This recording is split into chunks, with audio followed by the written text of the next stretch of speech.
नमस्कार दोस्तों, मेरा नाम है रिजवान अंसारी और आप देख रहे हैं आर्य न्यूज़। अमेठी, रायबरेली और वायनाड, ये 3 सीट जो हैं चुनाव के बाद भी गांधी परिवार के लिए इम्पोर्टेंट बनी हुई हैं। जी हाँ, ये खबर इस वक्त निकल कर आ रही है कि राहुल गांधी अब एक बार फिर संसद में ताकतवर होने जा रहे हैं।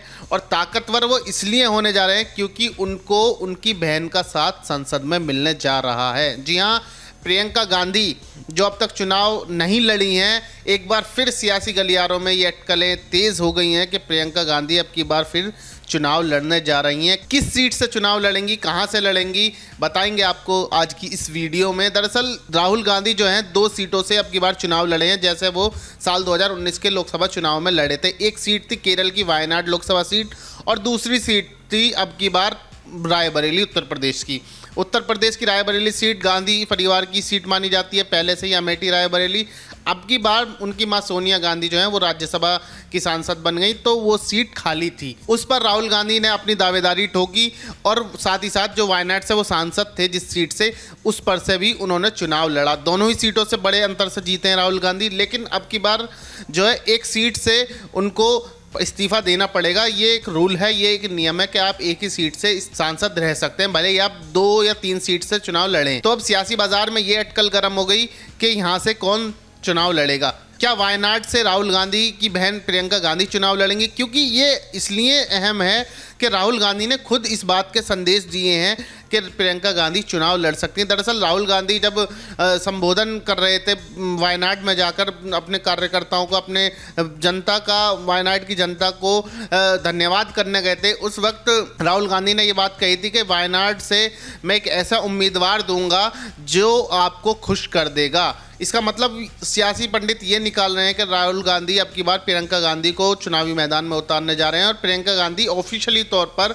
अब चुनावी राजनीति में एंट्री लेने जा रही हैं। अब तक वो सिर्फ महासचिव थी और अब उनके पास पद थे पार्टी के तमाम, लेकिन अब की बार वो चुनाव भी लड़ने जा रही हैं। ऐसी अटकलें जो हैं वो बिल्कुल साफ लग रही हैं और इस बार इसलिए भी ये कयास तेज हो रहे हैं। राहुल गांधी ने ये बात रायबरेली में कही थी कि अगर प्रियंका मेरी बहन चुनाव लड़ती प्रधानमंत्री मोदी के खिलाफ तो कम से कम 2.5 से 3 लाख वोट से प्रियंका गांधी वहां से चुनाव जीत जाती और प्रधानमंत्री मोदी चुनाव हार जाते। तो ये कहीं ना कहीं संकेत उस बात का है कि राहुल गांधी अब जो वायनाड से अपनी सीट छोड़ने जा रहे हैं, वहां से इस्तीफा देंगे, तो वहां से जो लोकसभा का उपचुनाव होगा वहां से प्रियंका गांधी अब की बार चुनाव लड़ने जा रही हैं। जब प्रियंका गांधी से इस तरह की बात पूछी जाती है, पहले से ही पूछी जाती रही है, तो प्रियंका गांधी हमेशा से ये कहती रही है कि मैं इस वजह से चुनाव नहीं लड़ रही हूँ क्योंकि परिवारवाद का जो आरोप है वो बीजेपी और बढ़ के हम पर लगाएगी, क्योंकि संसद में 3 लोग एक ही परिवार के आएंगे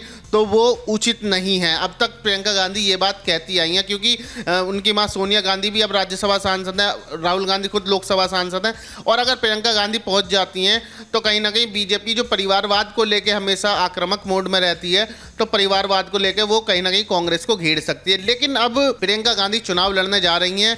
अब ये देखना बहुत दिलचस्प होगा कि प्रियंका गांधी वहाँ से चुनाव लड़ेंगी या नहीं लड़ेंगे, क्योंकि अब तक जो खबरें सामने निकल के आ रही हैं उससे तो बिल्कुल साफ साफ है कि प्रियंका गांधी अब की बार फाइनली चुनाव में एंट्री लेने जा रही हैं। हालांकि ये अटकलें जो हैं ये पहले से ही लगती आई हैं। सबसे पहले ये अटकल लगी थी साल 2019 के लोकसभा चुनाव में। उस वक्त ये कहा जा रहा था कि प्रियंका गांधी प्रधानमंत्री मोदी के खिलाफ वाराणसी से चुनाव लड़ेंगी, लेकिन बाद में ये हुआ कि वहाँ से चुनाव वो नहीं लड़ी। उसके बाद साल 2022 के विधानसभा चुनाव आए, उन पर चुनाव का प्रभार भी था, वो उत्तर प्रदेश का प्रभारी भी थी प्रियंका गांधी, लेकिन उस वक्त उन्होंने कहा था कि मैं चुनाव नहीं लड़ूंगी, मैं चुनाव लड़वाऊंगी। उसके बाद अब साल 2024 है, अब भी उनकी जब चुनाव के नामांकन हो रहे थे उस वक्त भी ये कहा जा रहा था कि एक रायबरेली सीट है, एक अमेठी सीट है, इस पे से रायबरेली सीट से प्रियंका गांधी को चुनाव लड़ना चाहिए और लड़वाना चाहिए कांग्रेस पार्टी को। उस पर भी उन्होंने संशय बनाए रखा, पूरी तरह से बात खोली नहीं, लेकिन ऐन वक्त पर यह फैसला हुआ कि प्रियंका गांधी अब की बार भी चुनाव नहीं लड़ेंगे। लेकिन जब चुनाव जीत गई, कांग्रेस की एक अच्छी बैक हुई है, कांग्रेस एक अच्छे मार्जिन के साथ जीत के आई है पहले के मुकाबले। पिछले 2 बार के अगर हम चुनाव देखें तो कांग्रेस की कम से कम डबल सीट अब की बार संसद में है, तो कांग्रेस उत्साह में है। कांग्रेस का कार्यकर्ता जो है वो बहुत बहुत मनोबल उसका बढ़ा हुआ है। इसी को तहत अब ये कहा जा रहा है कि प्रियंका गांधी को भी संसद में आना चाहिए ताकि राहुल गांधी को और मजबूती मिले। अब तो ये देखना दिलचस्प होगा कि क्या वास्तव में कांग्रेस नेता प्रियंका गांधी चुनाव की बार लड़ेंगी या फिर भी ये अटकल बन के ही रह जाएगी। हमारी इस खबर पे बिल्कुल नज़र बनी हुई है और हर अपडेट हम इस खबर का आपको दे रहे हैं, लेकिन आपको ये करना है कि हमारे चैनल को बिल्कुल सब्सक्राइब कर लीजिए ताकि राजनीति से जुड़ी हुई हर खबर आप तक सबसे पहले पहुंच जाए।